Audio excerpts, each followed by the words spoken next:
much is the claim in this case? Judge is presently owing $2,296.00, $205.50 court costs, total $2,501.50.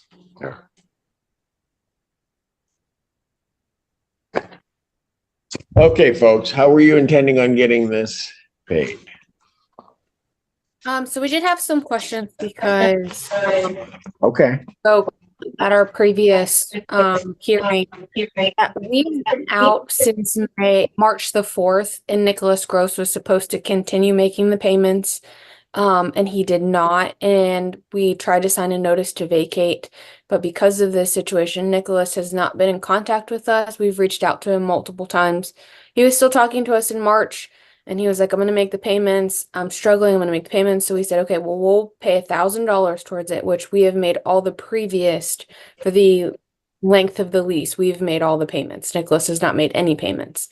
And then he was supposed to take over as of March because we moved to the Upper Peninsula because I got a job at. So Nicholas was supposed to take over everything. At the beginning of the March, I kept saying, hey, you got to make the payment. Don't forget to make the payment. He said he was going to make it. And then we said, we'll pay $1,000 to help you, so you only have to pay like $500 odd left of what is due for rent for March. And he said he was going to make it. And then we found out he also moved his girlfriend down and the dog. And he said, I'm going to go to the housing and let them know we have the dog because now he has to pay a deposit for the dog. So I kept texting him like, hey, make sure you make the payment because you're accruing late fees. And then he said he was going to make a payment. He told us that we stopped down like the second week of March to get a couple things because we also had a business down there that he was supposed to be the GM of. But because we ended up closing that location. But we went down and get stuff. He's like, oh yeah, I dropped a check off on Friday. So I was like, great, you dropped your check off. He said he talked to them about the dog and his new roommate. And then towards the end of March, like March 25th, 26th, I happened to log into the apartment app and saw that it still was not paid. So I called him and left him a voicemail. I'm like, hey, you told us you were going to pay this because we asked him multiple times before we moved. We said, if you can't afford the apartments, that's fine. We have to submit our 60-day notice. We have to pay the buyout. You just have to let us know. And he reassured us multiple times, like, I'll take care of it. So we believed him. We gave him the benefit of the doubt. He hadn't been paying for rent for almost a year. So I reached back. Can I stop? Can I stop you for a moment? Yes. Thank you. So the issue here is they are suing for possession of the premises only. Correct. The two of you, if I understood you correctly, you guys are in the UP now. I don't know what those balloons are. I got to turn them off. I don't. All right. So that you know that I operate off a state system and somehow we have to turn it off, but I don't know. I'll figure it out. I like the balloon. So anyway, so they only want possession of the premises back. They're not suing you at this time for any money damages or anything along those lines. So one of the ways that you could do this is just consent to give them the property back. Mr. Gross is not here. They could take a default as to him, and then it's 10 days. There won't be a money judgment. There would be a judgment, but that's it. If they come after you for the money, the reality of that is everything that you just explained to me may be something where you have a claim against Mr. Gross because you weren't there and he was supposed to take it over. Yes, we have been out since March, and I did talk to the housing department and I asked if we could sign a notice to vacate, and she said because of the situation, we couldn't sign the notice to vacate until he signed. So they were supposed to do a welfare check because I said he's not in contact with us. He won't communicate with us. He texts me for legal reasons. He can't talk to us. So we don't know if he's there. They were supposed to check if he was still there, but we have been gone since the beginning of March. So from our end, from the Ross family standpoint, we're not there. The apartment is yours. But as far as we know, Okay. they're living there as of the middle of March, but we can't confirm. And the apartment was supposed to, so I don't know that they did or they didn't. But the apartment's not in our possession any longer. Are you guys married? Yes. Yes. Yeah. You know, Mr. Ross, you do a very good job of just sitting there being quiet. I'm, Thank you you. have not said one word. So here's what we'll do. Rather than even making it a consent judgment, what I'm going to do is I'm going to enter a default judgment as to defendant 3, Mr. Ross, hold it, Gross. Gross. Mr. Gross, right, for defendant 3. And then I'm going to find no tribal issue as to defendants 1 and 2. That'd be the 2 of you. And grant a judgment for possession to the plaintiff. And an order of eviction would enter in 10 days, but that's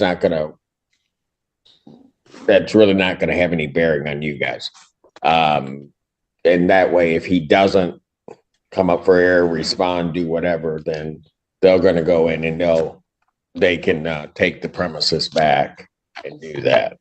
And then any issue regarding what monies may be owed is probably going to be a fight for another day. Should they try to find you guys and do everything. How's that sound? Good, sir. That sounds. Thank you.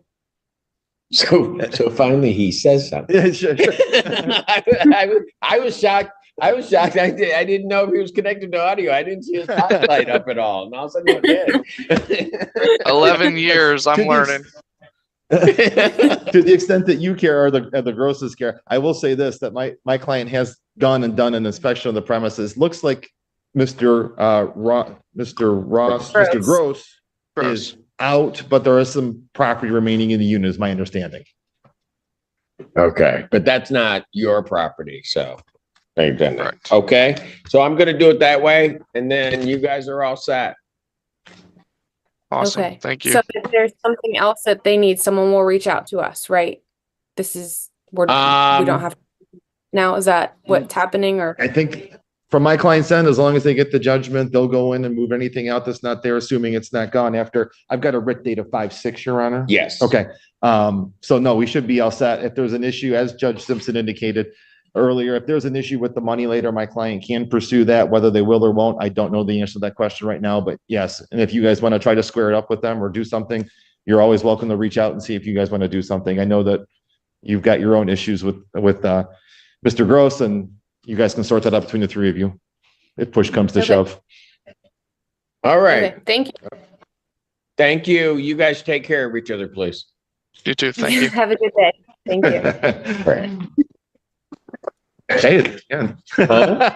You got shady there at the end. Yeah, I know. They're talking. I'm like, really? Thanks so much, Your Honor. All right, Did you thank- submit that by my file? Pardon? We don't have my file, but you can send it to us by email too. Oh, yeah, perfect. Excellent. All Will do. Thank you. All right. Have a great day. Thank you. You can come right up. You can come up right up to the podium. You're good. All right. Your name, sir? William Short. All right. Okay, where are we in this case? I had a chance to speak to Mr. Short, Your Honor, and it sounds as if he is already in the process of moving. I believe he'll be out by today or tomorrow. So we just would like to dispose of this with a conditional dismissal, wherein the terms would be that he's going to vacate no later than the 1st of next month. A little bit of a wiggle room there. Mr. Short? Yeah, I'll be out of there, sir. Hopefully my VA rep, he found me another place in the city of Ann Arbor, and my stuff's all boxed up, bagged up, and all we're waiting on is the keys. And that's supposed to happen today, after they go in and inspect it, the paint. Right. So I'm gonna sign the lease today, and I promise you, if this don't go according to plan, I will take myself out of there by the 1st, because I do have a tent. I can still live in a tent. So I promise you, I will vacate it. All right. You said you're working with the VA? Yeah, I have a veterans representative. I'm in that HUD-VAST. HUD-VAST, it's like Section 8. Yeah, no, I got you. Yeah, and I'm in that program, but so I can't make them work any faster. No, I got I've you. been kind of on hold for like the last 3 or 4 days, all my stuff boxed up in crates. And so I promise you, sir, I'm not trying to give nobody a hard time. No, I don't think that you are, but you're gonna be out by the 1st. Yeah, Okay. I'm hoping today, you know, I don't have that much property, so it shouldn't. All right, so they're doing this in form of a conditional dismissal. You understand what that means? Yeah, I gotta live up to my end of the. Right, but the case will be dismissed. Okay? And then if you move out and live up to your end of the bargain, Well, then what will happen is it will remain dismissed. okay, If you don't vacate, I know. right, no dismissal, but if it doesn't happen, okay, then what will happen is that they can then file with an affidavit, basically reopen the case. I'm not And gonna lie to then you. enter a judgment and grant, okay? I'm not gonna come in here and look you in your eyes, and I'm not gonna do that and lie to you. The look in my eyes? Yeah, I'm not gonna lie to you about moving. I promise. Oh, no, Mr. Short, I don't think you're lying to me at all. I just have to explain some of these rights to you and make sure that you understand that what's going on, okay? Yes, sir. All right. I don't need you to be sending that guy to my door. You know, No, he won't go anywhere. I don't need He's that. got to be with me. All right. Yeah, I've always admired you and respected you. I think you're probably one of the best in the Walton County. I really admire you, sir. Short, that means the world to me, and thank you very much for saying that. What branch of military? U.S. Army. You're an Army guy. Okay, well, and I'll say this to you and I'll pay you a compliment. I get to do what I get to do because of people like you. Yes, absolutely. And I always am, I'm always mindful of that there are those that sacrifice, and you sacrificed and I didn't have to. And so I want to thank you for that. All right, sir. All right. So what I'll do, I'll indicate that this is a conditional order dismissal. All right. And I wish all the, counsel, one thing that I would change in that. Sure. I'll be able to get this submitted later this afternoon, Judge. Yeah, if you get it submitted later this afternoon, it's going to have to indicate that he's going to have the 10 days to move. And Okay. Not the 1st, but really the 6th. And the reason that I do that is because he's going to be operating with folks from the VA. And I want to make sure that he's not stressed and just moving That's himself perfectly out acceptable, Judge. to keep to the end of his deal. And it's not anything he's doing. It's people a bureaucracy trying to move. Thank All you right. so much, sir. Thank you, Mr. Short. All right. Thank you. Thank you, Judge. Watching you on YouTube. I Pardon? see you on YouTube. You see? Thank you. You too. In this warm and surprisingly touching courtroom session, Judge Simpson handles 2 very different eviction cases back to back, both ending in refreshingly humane resolutions that showcase his remarkable ability to cut through legal complexity and find practical solutions for real people in difficult situations. In the first case, a married couple appears via Zoom to explain a complicated situation where their former roommate, Nicholas Gross, was supposed to take over their apartment lease when they relocated to Michigan's Upper Peninsula for a new job in March, but completely ghosted them and the landlord alike, stopping all communication, failing to make any rent payments despite multiple promises, and apparently disappearing entirely from contact. The couple explains they had been model tenants for the entire length of their lease, even offering to contribute $1,000 toward the balance to help Gross get started. But he repeatedly assured them he would handle everything before going completely silent.